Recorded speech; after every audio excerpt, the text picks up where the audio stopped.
직구는 이어서 우리 존경하는 윤건영 의원님 질의해 주시기 바랍니다. 예, 구로울의 윤건영입니다.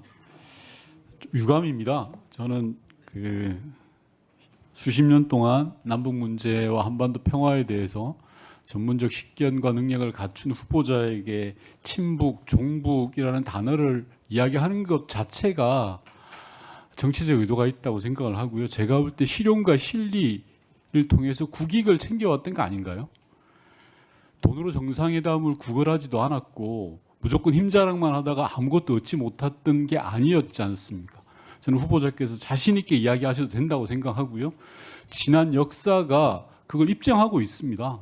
진보 정부와 보수 정부의 남북 관계 데이터로 봐도 그렇고요. 누구랑 논쟁을 벌여도 절대 물러설 일이 아니라고 생각합니다. 후보자께서 보다 당당하게 이야기해 주셨으면 좋겠습니다. 지난 윤석열 정부 3년 국정원에 대한 평가 후보자께서 점수로 따지면 몇 점이나 주실 것 같으세요? 예, 존경하는 윤건영 의원님 질의에 답변드리겠습니다.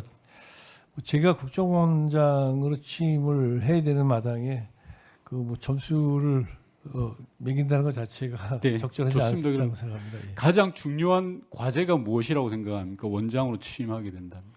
예, 저는 국정원 직원들 하나하나가 자부심을 가지고 전문성에 기초해서 근무하면 나는 평생 이 직장에서 영예롭게 근무할 수 있다 이런 생각을 갖게 하는 거라고 생각합니다. 네, 저하고 좀 생각이 좀 다른 것 같은데요. 이번 불법 내란이 실패했던 주요한 이유 중에 하나가 저는 국정원이 개입되지 않았던 것이라고 봅니다. 그 과정에서 홍장훈이라는 사람이 중요하지만 아울러 제도도 특히 중요했다고 생각합니다. 국내 정치에 관여하지 못하도록 우리가 제도 개혁을 했기 때문에 이번에 불법 내란을 막아낼 수 있었던 건 아닌가 싶고요. 지금부터 PPT를 보면서 말씀드릴 텐데 좀 짧게 답변해 주시면 좋겠는데 저는 지난 3년의 국정원 흑역사를 한번 정리를 해봤습니다. 첫 번째 보시면요. 미국의 IRA 법 관련해서도 국정원이 사전에 동향을 파악해서 각 부처에 공유 전달해야 되는데 전혀 하지 못했습니다. 국정원의 답변이라고 하는 것이 연유가 있어서 제때 전달 못했다라는 식이었습니다. 실제로 제대로 정보를 파악하고 있지도 못했고요. 다음 PPT 봐주시면 중국에 대규모 탈북민들이 있었는데 이게 강제 북송될 거다라는 정보를 사전에 분명히 인지했습니다. 이영환 탈북단체 대표가 이틀 전에 알려줬다라고까지 진술을 했습니다. 그런데 국정원장은 정보위에 나와서 전혀 이런 사실, 구체화된 첩보가 없었다라는 식으로 국정원의 존재 자체를 의심하게 만드는 답변을 했고요. 다음 PPT 봐주십시오. 너무나도 유명하죠. 엑스포 유치전 관련해서 국정원은 해외 정보망을 총가동했다라고 이야기했습니다. 그런데 실제로 현실은 대한민국이 29회밖에 얻지 못했습니다. 과연 국정원의 해외 정보망이 제대로 살아 있었는지 의심을 갖게 만듭니다. 그 다음 PPT 봐주시면 압권입니다. 정보사 군무원이 기밀을 유출해서 우리 정보 역량의 상당수가 구체적 수치는 제가 이 자리에서 언급하지 않겠습니다. 한순간에 무너져 버렸습니다. 그런데 이런 기밀 유출 보안 사고가 2년 넘도록 진행되도록 국정원은 손 놓고 있었습니다. 원장님 후보자께서 이런 사실 다 알고 계시죠? 예. 마지막 PPT입니다. 민감 국가 지정과 관련해서도 국정원은 전혀 인지를 못했습니다. 기술 유출 및 보안 문제로 사전 경고 받은 바 없다라는 답변을 할 뿐이었습니다. 자, 이제까지 제가 대표적인 사례 국정원의 흑역사를 보여드렸는데요. 이게 지난 3년 국정원의 역사인 것 같습니다. 앞서 많은 존경하는 의원님들 말씀 주셨는데 국정원이 정치적 중립을 놓치고 국정원이 가져야 될 국가기관으로서의 고유한 사명을 놓치니까 이런 일이 발생하는 겁니다. 존경하는 박지원 의원님 이 자리에 계시지만 현 원장이 전임 국정원장 둘을 고발했습니다. 그리고 국정원을 정치적으로 악용했습니다.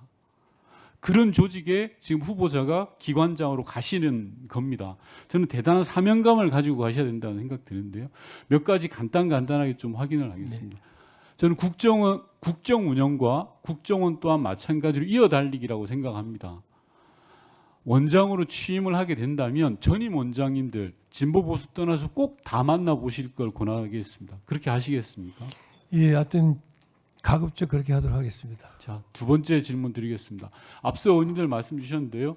불법 내란에 관여된 걸로 의심받고 있는 정황들이 여러 가지가 있습니다. 국정원에서 제조해서 각 부처로 보내고 있는 비화폰 관련해서 국정원장과 경호처장의 통화 이후에 대통령 윤석열 전 대통령의 비화폰 기록이 삭제되었습니다. 그럼 당연히 의심할 수밖에 없죠. 왜?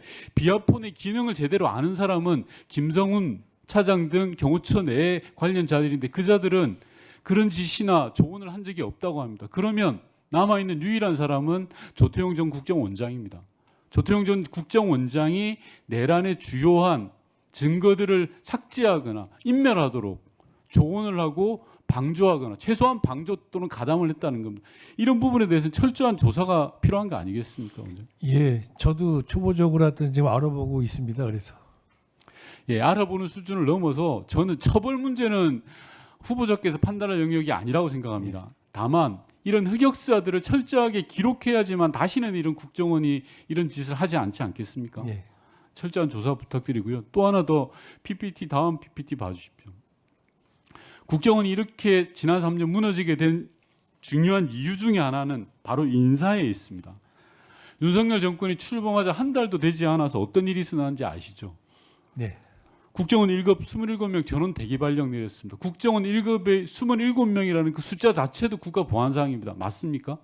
맞습니다. 그런데 그 숫자를 버젓이 공개하면서까지 1급 전원을 대기 발령 내렸습니다. 국정원 역사 속에서 중정까지 거슬러 올라가 보겠습니다. 이런 적이 단 한 번이라도 있었습니까?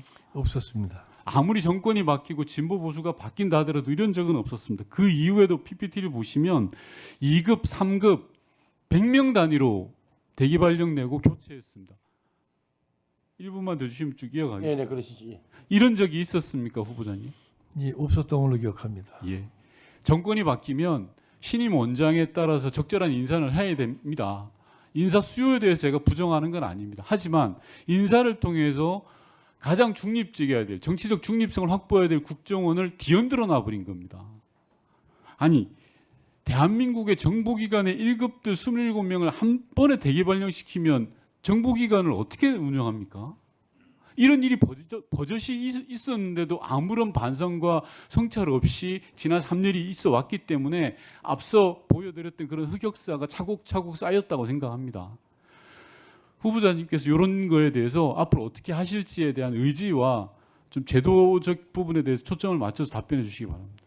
예, 그렇지 않아도 가장 중요한 것이 조직 인사, 그다음에 조직 문제인데 말씀하신 이 부분을 잘 알고 있기 때문에 하여튼 저희들이 나름대로 하여튼 국정원이 쇄신을 해 나가지만 쇄신이라는 것 자체가 모든 직원들에게 다 해당되지는 않지 않습니까? 그래서 일 열심히 하고 성과 내는 국정원을 만들면서 또 필요한 부분에 군사를 빼고 그 군사를 또는 아까 여러 가지 말씀하셨는데 그런 그 문제점 되는 지점들에 대해서는 다 살펴보고 조치를 취하도록 그렇게 지금 해 나가겠습니다. 네, 윤